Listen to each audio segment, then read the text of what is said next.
Tanan mo ako. Alam mo, pagod ako eh. Masakit yung katawan ko. Kaya huwag mo kang idamay sa kakita ng utak mo. Ako? Makitid ang utak? Hoy! Kung makitid ang utak ko, saan hindi ko tinanggap yung pagiging pokpok mo at di ako nakisama sa'yo? FYI! Baka nakakalimutan mo. Ganito na yung trabaho ko bago mo ko nakilala.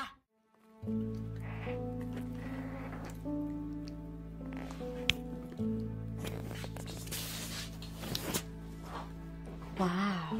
Popost ko na to sa IG ko. Hashtag feeling blessed. Hashtag travel alone. Hashtag more journey to come. Nag-enjoy ka ba? Oo naman. Ang dami mo talaga. Sa susunod ulit, ha? Sure, Daddy. Wow. Tawagin ko na yung babes ko. Hello, babe.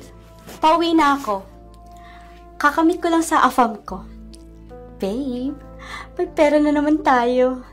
Cash ko nang kinuha sa kanya at hindi ko na pinatransfer sa GCash.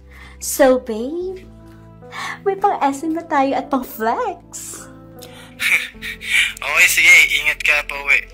Mandito lang naman ako sa bahay. Hintayin kita. Order na din pala ako kanina ng food natin.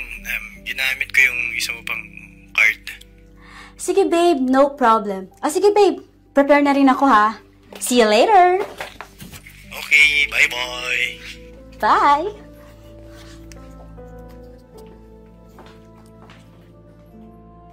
Tara na, bunso. Hey. Ate. Ay, Sisi yun ah. Oo nga, Kaya bunso. galing yung gabi-gabi na lang, iba ka sa kama.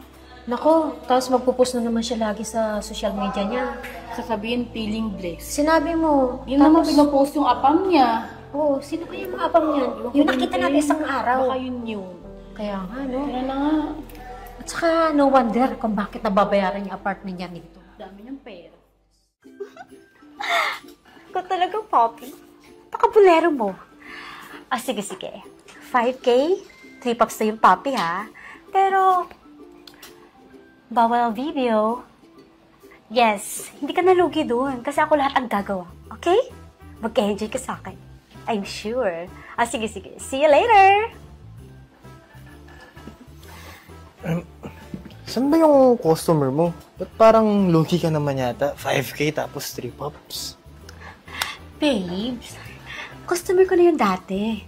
Tsaka, siguro, namimiss lang ako. And hayaan mo, after nito, may racket ako sa gawing Pasay. Medyo mga galante yung mga parokyano doon. Bawi at sulit agad ang pagod ko. Well, sige, ikaw bahala. Basta, huwag mo nga kalimutan na pagsuotin ng kapote ang mga yan. Kayo din, baka sipunin kayo. Babe, naliligo naman ako bago simulan yung pakpakan. Mo, yan ang gusto ko sa'yo eh. Kaya love na love kita eh. Linis-linis mo. Tsaka ginagawa ko to para may pangkain tayo, babe. At saka may pangluho ka din. Siyempre, may pangbili din ako ng tip-tip ko. Yan ba? Sige, ikaw bahala. Pero, bago ka bayuhin ng iba, isa muna. Miss ka na yung meow-meow ng pusikat mo eh. Push.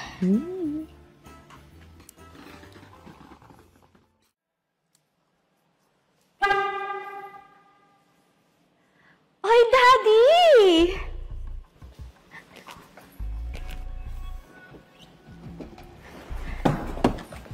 Musta? Ikaw pala, Daddy. Andito ka. Bakit? Alam mo, hinihintay kita kasi. Na-miss ko yung performance mo. Lalo kapag nasa ibabaw ka. Alam mo, napaka-wild mo at yummy mo sa kama.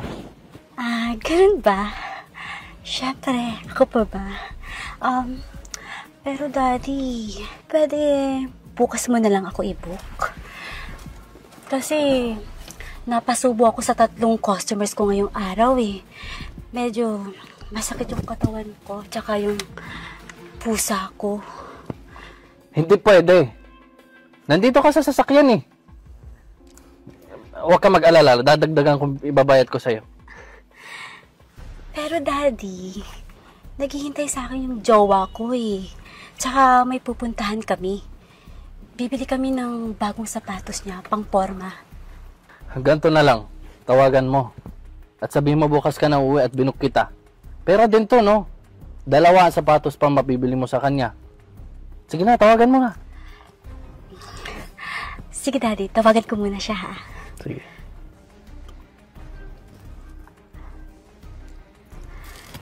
Hello, babe? Bukas na lang ako makakauwi, ha?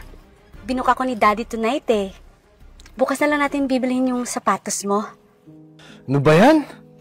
Sabi ka na uwi ka ngayon, tapos bila na lang bukas na lang. Napakasira ulo mo talaga. Bahala ka sa buhay mo. Umuwi ka kung gusto mo. Bye! Ay, sapatos lang pala yung gusto mo eh.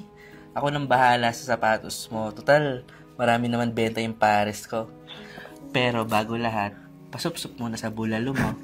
O sige, Mama Encanto. Basta, gusto ko 5, ha? Ano ang sabi niya? Oo daw, Daddy. Basta, dagdagan mo yung bayad, ha? Di ba bumayag siya? Ayaw mo kasi maniwala sa akin eh. At huwag ka mag-alala. Ako bahala sa dagdag. May dagdag ka, may tip pa. Basta galingan mo ha. Halika na.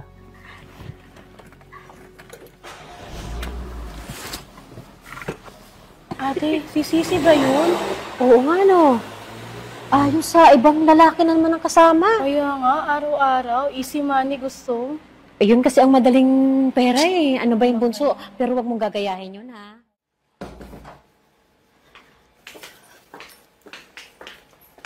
Hi, babe. Ba't di ka umuwi kagabi? Nagsinungaling ka pa sa akin. Sabi mo, pauwi ka na. Di ba, sinabi ko sa'yo kagabi, binuk ako ni Daddy. Ano pa bang pinuputok ng butsi mo dyan? Anong pinuputok ng butsi ko? Eh, nagsabi ka kagabi na uwi ka eh. Hinintay kita kasi sabi mo, bibi tayo sapatos ko, pati gamit dito sa bahay.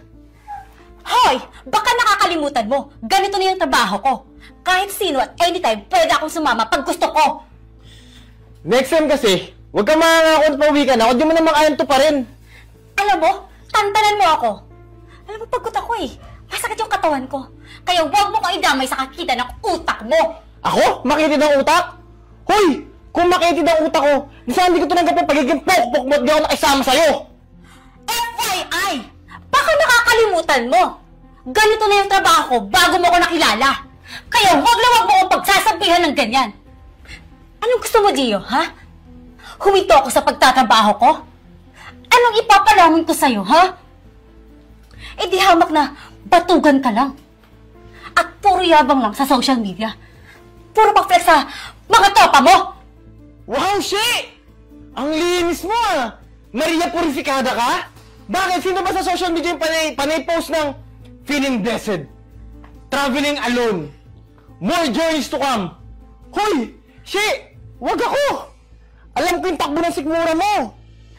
Huwag na huwag mo kong pagsasabihan ng ganyan, Gio. Lumayas ka sa apartment ko. Babalik ka doon sa mga bakling mo. Hindi na kita kailangan sa buhay ko at kaya ko mabuhay mag-isa. Lumayas ka! Oo, lalayas ako, pero balik mo yung pera ko! Wow! Wala kang ambag sa buhay ko!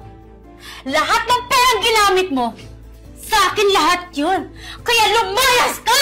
Layas! O lalayas ako, balik mo yung samud ko! Lahat ng samud ko, balik mo!